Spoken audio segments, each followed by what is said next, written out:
Amém?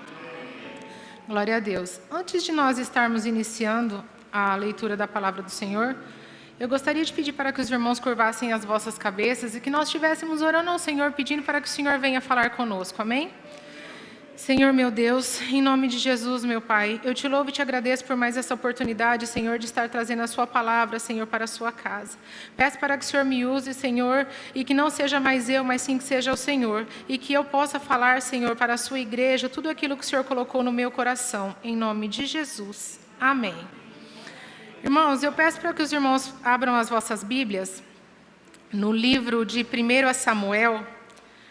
Nós vamos começar a ler no capítulo 2. Livro de 1 Samuel, capítulo 2. No versículo 1, nós vamos ler, tá, irmãos? Amém? Todos acharam? Amém?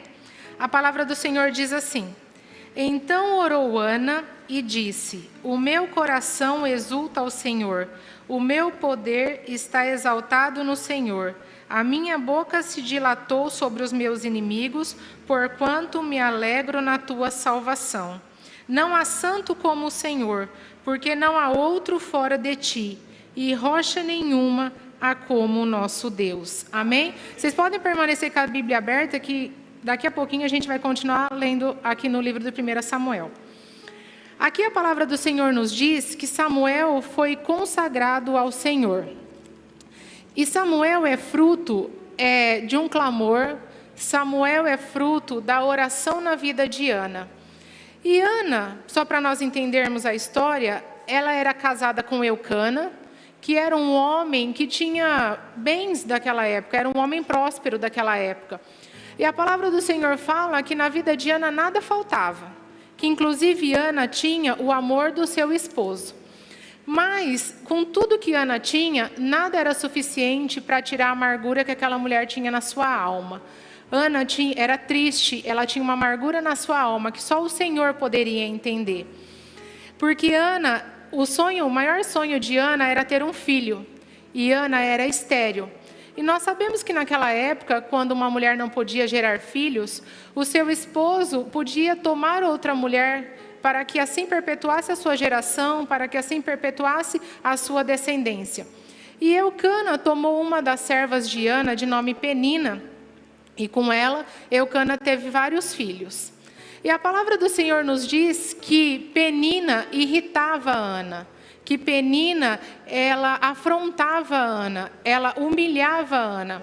E creio eu que Penina, todas as vezes que ela se dirigia a Ana para irritá-la, Penina mexia na ferida de Ana, que era a relação dos filhos. Penina, talvez, esfregasse na cara de Ana os filhos que ela tinha dado a Eucana, e que até então Ana não poderia dar a Eucana. Mas o que me chama a atenção aqui nesse livro de Samuel, é que em nenhum momento, irmãos, a Bíblia fala que Ana murmurou ao Senhor. Mesmo diante das afrontas, mesmo diante das humilhações que ela passava por Penina, a Bíblia não relata Ana murmurando ao Senhor. Muito pelo contrário, a Bíblia fala que Ana subia ao templo uma vez por ano para orar ao Senhor. Ana subia uma vez ao ano ao templo para adorar ao Senhor. E eu acredito que essas afrontas, que essas humilhações que Ana passava, impulsionavam ela, estimulavam para que ela cada dia mais buscasse ao Senhor. Ela não se desanimava diante de tudo isso. E olha que ela tinha motivos, irmãos, para murmurar ao Senhor. Além de toda essa afronta, ela ainda tinha a sua madre cerrada, que para quem é mãe sabe a importância dos filhos na nossa vida, que eles vêm para completar, que a palavra do Senhor fala que os filhos são a herança do Senhor. Então vocês imaginam a frustração que tinha Ana. Mas Ana não se deixava abater. Ela subia ao templo todos os anos para clamar ao Senhor e para buscar ao Senhor pela sua bênção. E a palavra do Senhor diz que uma das vezes que Ana subiu ao templo para orar ao Senhor, ela foi confundida pelo profeta Eli como uma mulher bêbada, como uma mulher embriagada. Porque tamanha era a aflição do coração de Ana, que Ana não conseguia orar ao Senhor. Ela somente chorava e ela mexia os seus lábios. E daí o profeta chega para ela e fala: olha, mulher, você está embriagada, saia daqui, né? Acredito eu, que ele falou: saia daqui, você não é digna de estar aqui no templo. E ela fala para o profeta: não, meu senhor, eu não sou uma embriagada, eu sou uma mulher amargurada de alma, eu tenho uma tristeza no meu coração e eu estou aqui clamando ao Senhor. E vendo o sofrimento daquela mulher, contemplando o sofrimento daquela mulher, ele fala para ela: olha, vá embora para sua casa, porque hoje aprova o Senhor ouvir a sua petição. E Ana guardou essa palavra no seu coração e foi para sua casa. Mas se a gente parar para pensar, irmãos, as peninas, quantas peninas já surgiram nas nossas vidas?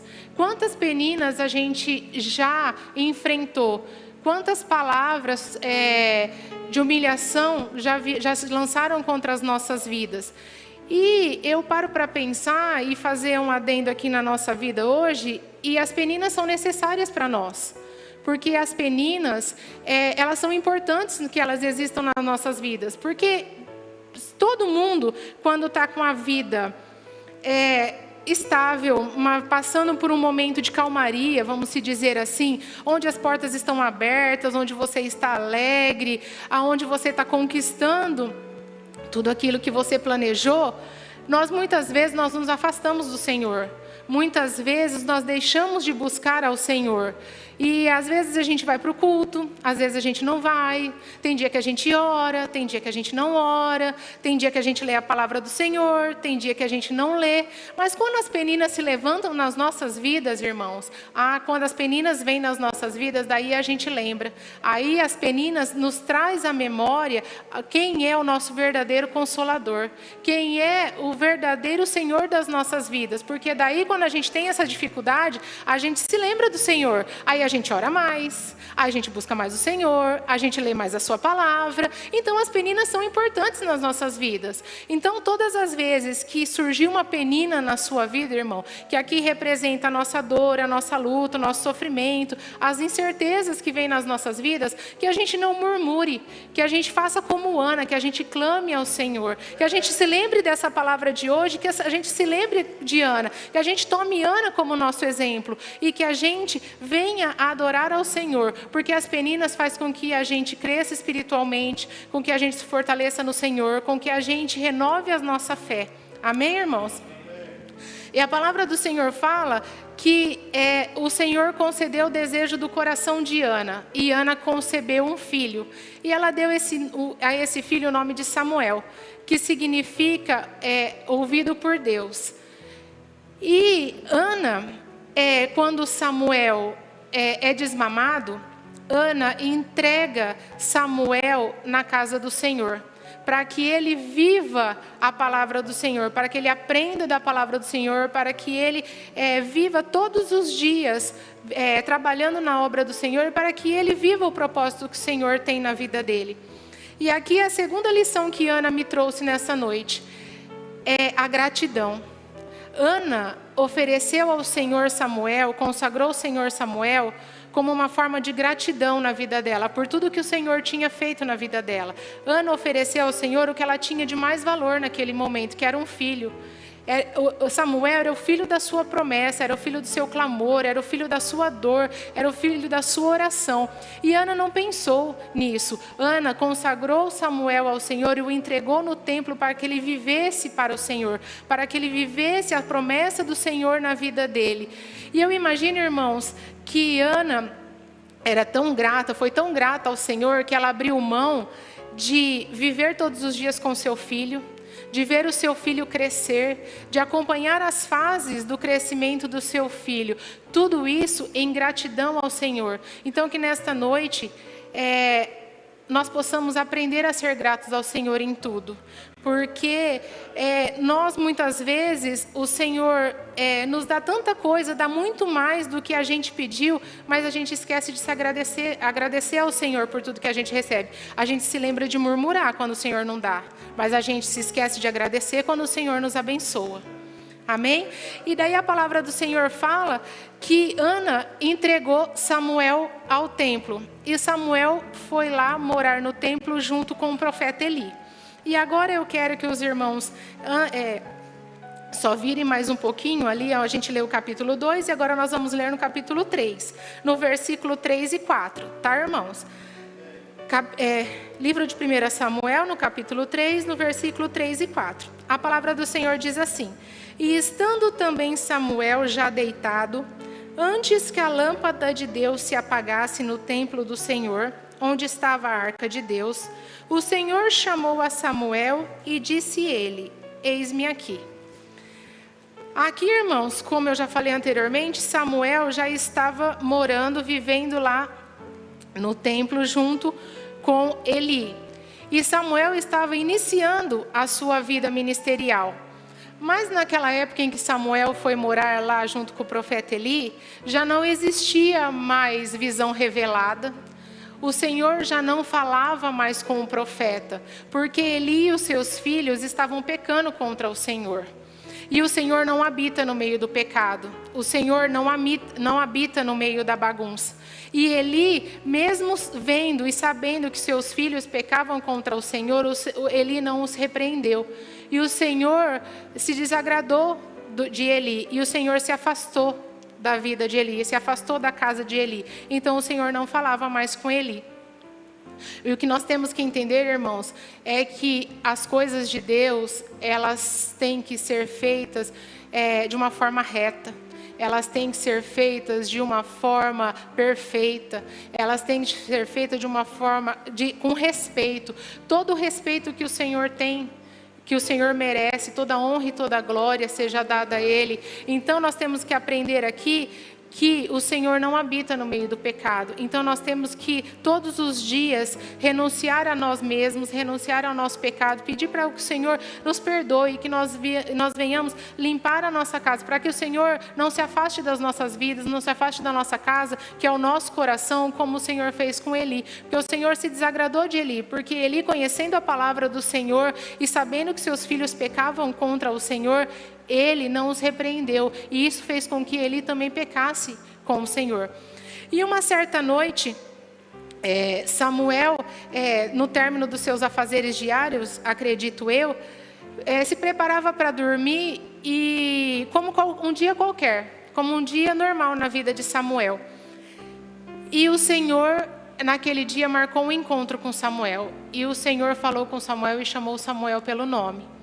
E talvez hoje você acordou e falou para o Senhor: Senhor, mais um dia na minha vida, mais um dia normal como outro qualquer, mais um dia eu com as minhas lutas, eu com as minhas frustrações, eu com as minhas dores, com a minha incerteza. Mas o que o Senhor quer nos dizer nesta noite é que o Senhor marcou um encontro com você aqui. Você não saiu da sua casa em vão. Você não veio a este culto por um acaso, porque você não tinha nada melhor para fazer, irmãos. Não, você veio aqui porque o Senhor marcou um encontro com você nesta noite. E o Senhor te chama pelo nome, o Senhor te contempla, o Senhor sabe das suas aflições, o Senhor sabe do seu limite. E naquela noite, quando o Senhor chamou Samuel pelo nome, Samuel não tinha ouvido o Senhor falar com ele ainda. O Senhor ainda não tinha chamado Samuel nenhuma vez. E o Samuel naquela noite entendeu que Deus era muito mais do que aquele Deus que ele ouvia o profeta pregar. Samuel entendeu que Deus era um Deus grandioso, que era um Deus vivo e era um Deus que ainda fala com o seu povo. Talvez hoje o seu dia pode até ter se iniciado, irmãos, como todos os dias, mas eu creio em nome de Jesus que seu dia não vai terminar assim, que seu dia vai terminar diferente, porque o Senhor esta noite marcou um encontro com você e Ele te chama pelo teu nome. O Senhor te diz que Ele te contempla, que Ele te conhece, que Ele te vê. Amém, irmãos? E saiba que o nosso Deus é um Deus vivo, é um Deus grandioso, é um Deus bondoso, é um Deus que fala com o seu povo, é um Deus que te conhece, que te chama pelo seu nome. E quando o Senhor fala com Samuel, chama Samuel, Samuel não entende, irmãos. E Samuel não consegue reconhecer a voz do Senhor, porque Samuel não tinha uma experiência com Deus. E quando o Senhor chama Samuel, Samuel se levanta e vai até o profeta Eli e fala para o profeta: Eli, o Senhor me chamou? E o Eli fala para Samuel: não, Samuel, eu não te chamei. Volta, deita no seu quarto, você deve ter sonhado. E pela segunda vez o Senhor chama Samuel, Samuel, e vai lá Samuel ter com Eli. Na terceira vez, o Senhor chama Samuel novamente. Samuel, Samuel, e vai Samuel novamente ter com Eli. Mas neste momento, irmãos, o profeta Eli se lembra que o Senhor fala com o seu povo, que o Senhor fala com o homem ainda. E daí Eli chega para ele e fala: olha, Samuel, a próxima vez que você ouvir a voz te chamando, diga: eis-me aqui, Senhor. Fala comigo que o teu servo ouve, porque de certo o Senhor quer falar com você nesta noite. E Samuel voltou para o seu quarto e assim ele fez. Então que nesta noite, irmãos, nós possamos abrir a nossa boca e nós possamos clamar ao Senhor e dizer ao Senhor: eis-me aqui, Senhor, eis-me aqui, fala comigo porque o teu servo ouve, fala comigo, Senhor, porque muitas vezes, irmãos, diante das nossas lutas, diante das nossas dificuldades, nós estamos como Samuel, nós não conseguimos entender o que o Senhor quer falar conosco, nós não conseguimos reconhecer a voz do Senhor falando conosco, e por isso muitas vezes a gente acaba travando a nossa bênção, a gente acaba segurando a nossa vitória. Então que nessa noite você possa ter os seus ouvidos abertos e que você possa entender e que você possa reconhecer a voz do Senhor falando ao seu coração, amém? Mas na verdade, o que o Senhor queria com Samuel naquela noite é que Samuel começasse a ter uma vida de intimidade com ele. Na verdade, o que o Senhor queria com Samuel naquela noite era que Samuel se achegasse perto dele, que Samuel vivesse perto do Senhor. E nessa noite, o Senhor marcou um encontro com você, porque o Senhor quer ter intimidade com você. O Senhor quer que você viva perto dEle. O Senhor quer curar as suas feridas. Ele quer te sarar. O Senhor quer te restaurar. Amém, irmãos?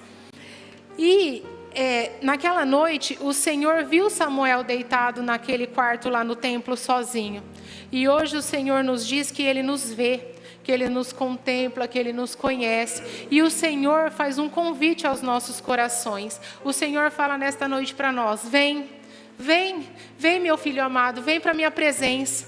Vem meu filho amado, entrega a sua direção nas minhas mãos. Vem meu filho amado, entrega a sua vida para mim. Que grandes coisas eu quero fazer na sua vida. E que nesta noite, irmãos, você possa ouvir a voz do Senhor, que você possa reconhecer o Senhor na sua vida e entregar a sua vida plenamente a Ele. Amém, irmãos? Que vocês fiquem com essa palavra em nome de Jesus. Que as palmas louvem ao Senhor.